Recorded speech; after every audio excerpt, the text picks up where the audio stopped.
আসসালামু আলাইকুম। আমার চ্যানেলে আপনাদের সকলকে স্বাগত।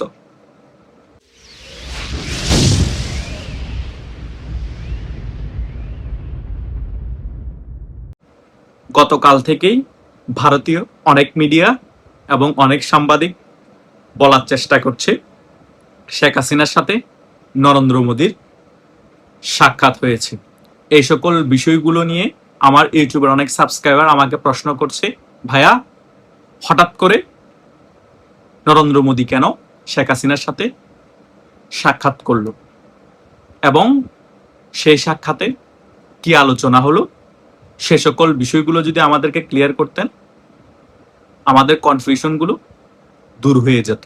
এবং সালাউদ্দিন আহমেদ যে আওয়ামী লীগকে সংগঠন হিসেবে নিষিদ্ধ করবে বলেছে, ঘুরিয়ে ফিরিয়ে এ সকল বিষয়ের কারণে কি খুব তাড়াহুড়ো করে নরেন্দ্র মোদী শেখ হাসিনার সাথে সাক্ষাৎ করেছে কোনো গুরুত্বপূর্ণ বিষয় নিয়ে আলোচনা করার জন্য?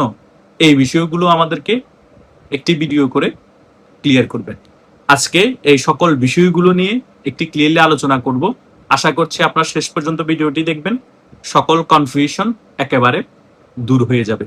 প্রথমত, শেখ হাসিনার সাথে নরেন্দ্র মোদীর সাক্ষাৎ হয়েছে কিনা সেটা আমি আপনাদেরকে এখনো শিওর দিয়ে বলতে পারবো না।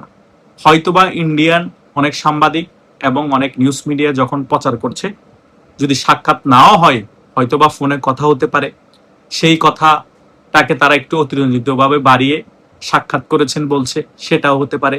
হ্যাঁ, এটা সত্য, বিএনপি যে এখন তড়িঘড়ি করে আওয়ামী লীগকে সংগঠন হিসেবে নিষিদ্ধ করতে যাচ্ছে, এই সকল বিষয় নিয়ে ভারত খুবই উদ্বিগ্ন এবং হয়তোবা এই সকল বিষয় নিয়েই শেখ হাসিনার সাথে নরেন্দ্র মোদী কথা বলতে পারেন। এবং নরেন্দ্র মোদী কি কথা হয়েছে, কি কথা বলতে পারেন, সে সকল বিষয়গুলো আমি অবগত না, সে কারণে আমি আপনাদেরকে ক্লিয়ারলি কোনো কথা বলতে পারছি না। আমি আপনাদেরকে হয়তো কিছু ধারণা দিতে পারবো কি কথা হতে পারে যদি সাক্ষাৎ নাও হয়, যদি ফোনে কথা হয়। সেটা হতে পারে হয়তোবা বলবে আওয়ামী লীগকে আরো খুব তাড়াতাড়ি বাংলাদেশে সংগঠিত হতে হবে, আপনি তৃণমূলের নেতা কর্মীদেরকে আরো বেশি সংগঠিত হওয়ার জন্য নির্দেশ দেন এবং বাংলাদেশের মধ্যে খুব তাড়াতাড়ি একটি গণবিস্ফোরণ ঘটাতে হবে এবং গণ আন্দোলন তৈরি করতে হবে। এবং আপনাকে আমরা যত কূটনীতিক সাহায্য সহযোগিতা দেওয়া দরকার সকল কূটনীতিক সাহায্য সহযোগিতা দিব। আপনি দলকে আরো খুব স্ট্রংলি গুছিয়ে নিন, কারণ বিএনপি বাংলাদেশ আওয়ামী লীগের সংগঠন হিসেবে নিষিদ্ধ করতে যাচ্ছে। সো যত তাড়াতাড়ি সম্ভব বাংলাদেশ আওয়ামী লীগকে আরো বেশি শক্তিশালীভাবে সংগঠিত হয়ে রাজপথে নামতে হবে এবং বাংলাদেশের রাজনীতিতে কামব্যাক করতে হবে। তা না হলে বিএনপি কঠোর থেকে কঠোরতম ভাবে বাংলাদেশ আওয়ামী লীগকে দমন নিপীড়ন করার জন্য যতটুকু কাজ করা দরকার সকল কিছু করে যাবে। এই সকল বিষয় নিয়ে হয়তোবা গুরুত্বপূর্ণ আলোচনা হয়েছে। এটাই যে হয়েছে আমি আপনাদেরকে ফলাভাবে বলতে পারবো না, জাস্ট ধারণা করছি এরকম কিছু আলোচনা হতে পারে। আর এটাও ক্লিয়ার করে দিচ্ছি 100% যে শেখ হাসিনার সাথে নরেন্দ্র মোদীর বৈঠক হয়েছে বা সাক্ষাৎ হয়েছে সেটার ব্যাপারে আমার কাছে কোনো অথেন্টিক নিউজ নেই। ভারতীয় মিডিয়াগুলো কেন বলছে, কেন প্রচার করছে সেটা তারাই ভালো জানে এবং তারাই হয়তোবা কোনো একটি বিষয়কে কেন্দ্র করে এই নিউজগুলো প্রচার করছে। হ্যাঁ, আমি যদি কোনো জায়গা থেকে কোনো সূত্র থেকে অথেন্টিক ভাবে খবর পাই সত্যিকারে শেখ হাসিনার সাথে নরেন্দ্র মোদীর বৈঠক হয়েছে বা সাক্ষাৎ হয়েছে, তাহলে আমি পরবর্তী আরেকটি ভিডিওর মাধ্যমে সেই বিষয়টা ক্লিয়ার করবো, আপনারা শিওর থাকতে পারেন। কিন্তু নরেন্দ্র মোদী এবং শেখ হাসিনার সাথে যে যোগাযোগ হয়েছে সেই বিষয়টা মোটামুটি 99% সত্য এবং বাংলাদেশ আওয়ামী লীগ যে বাংলাদেশের রাজনীতিতে একটি নতুন চমক নিয়ে আসবে সেটাও মোটামুটি আপনারা ক্লিয়ার থাকতে পারেন। এবং শেখ হাসিনা খুব রিসেন্টলির মধ্যে আরেকটি বক্তব্য দিবে, সেই বক্তব্য দেওয়ার পরেই বাংলাদেশের আওয়ামী লীগের তৃণমূলের কর্মীরা এবং বাংলাদেশের জনগণ অনেক বেশি উজ্জীবিত হয়ে যাবে, অনেক বেশি সাহস পাবে। যতই বর্তমান বিএনপি সরকার চেষ্টা করুক আওয়ামী লীগের সংগঠন হিসেবে নিষিদ্ধ করার এবং নিষিদ্ধ করে দিল, কোনো লাভ হবে না। শেখ হাসিনা খুবই সাহসী একজন মহিলা, শেখ হাসিনা খুবই অভিজ্ঞ একজন রাজনীতিবিদ, কিভাবে কখন কোন টাইমে কি করতে তিনি ভালো করে জানেন। সে সকল বিষয়গুলো হয়তো নরেন্দ্র মোদীর সাথে আলোচনা করে নিয়েছেন এবং সেভাবে তিনি এখন সামনের দিকে আগাবে।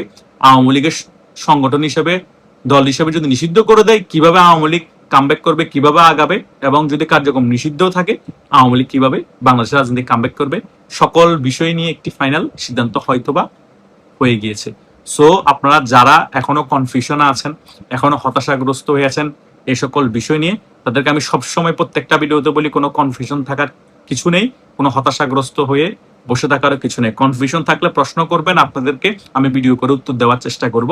আর হতাশাগ্রস্ত থাকলে আপনারা আমাদের সাথে আলোচনা করুন, আমাদের সাথে যোগাযোগ করার চেষ্টা করুন। আমরা আপনাদেরকে সকল ভিতরের খবর মেসেঞ্জার এবং হোয়াটসঅ্যাপের মাধ্যমে জানান দিয়ে ক্লিয়ার করার চেষ্টা করব। সবসময় উজ্জীবিত থাকবেন, মনোবল চাঙ্গা রাখবেন। একটা জিনিস মাথায় রাখবেন, বনের বাঘ সহজে আপনাকে খেতে পারবে না। মনের বাঘে যখন আপনাকে খেয়ে ফেলবে, তখনই আপনি মোরালি ভাবে হেরে যাবেন। সো আপনারা যদি সত্যিকারের মুক্তিযুদ্ধের পক্ষে শক্তি হয়ে থাকেন, তাহলে কখনো মোরালি ভাবে হারা যাবে না, মনের বাঘে কখনো আপনাদেরকে যাতে খেতে না পারে।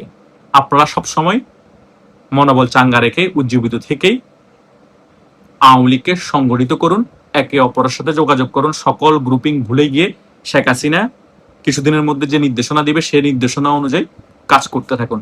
অলরেডি ঢাকার মধ্যে বিভিন্ন থানা ওয়ার্ডের আওয়ামী লীগের কমিটি দেওয়া হচ্ছে, চট্টগ্রামে দেওয়া হবে, বিভিন্ন মহানগরের মধ্যে দেওয়া হবে। এগুলো কেন দেওয়া হচ্ছে? এগুলো দেওয়ার মেইন কারণ হচ্ছে আওয়ামী লীগ আরেকটি গণ আন্দোলনের প্রস্তুতি নিচ্ছে। সে আন্দোলন জনগণের পাশে থাকবে, সে কারণে আওয়ামী লীগকে উজ্জীবিত করা হচ্ছে, সংগঠিত করা হচ্ছে।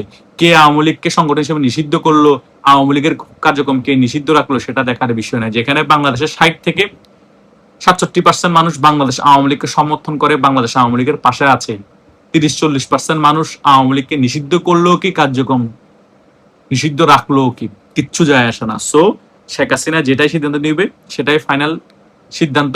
সে অনুযায়ী বাংলাদেশ আওয়ামী লীগের নেতা কর্মীদেরকে কাজ করে যেতে হবে এবং বাংলাদেশের জনগণকে সাথে নিয়ে গণ আন্দোলন তৈরি করতে হবে।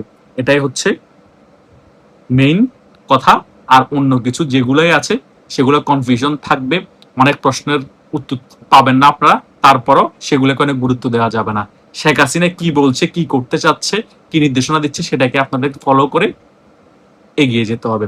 আশা করছি আপনাদের যে কনফিউশনটা ছিল নরেন্দ্র মোদী এবং শেখ হাসিনার সাক্ষাতের বিষয়টা, এবং কি আলাপ আলোচনা হতে পারে, কি বিষয় নিয়ে আলাপ আলোচনা হতে পারে, সে সকল বিষয় আপনাদেরকে আমি এই ভিডিওর মাধ্যমে ক্লিয়ার করতে পেরেছি।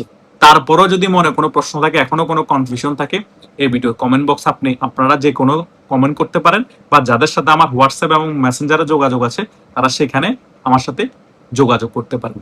সেখানের মধ্যেও আমি আপনাদেরকে সকল প্রশ্নের জবাব দেওয়ার চেষ্টা করব এবং সকল কিছু আপনাদেরকে কনফিউশন ক্লিয়ার করার চেষ্টা করব। ধন্যবাদ সকলকে। আল্লাহ হাফেজ।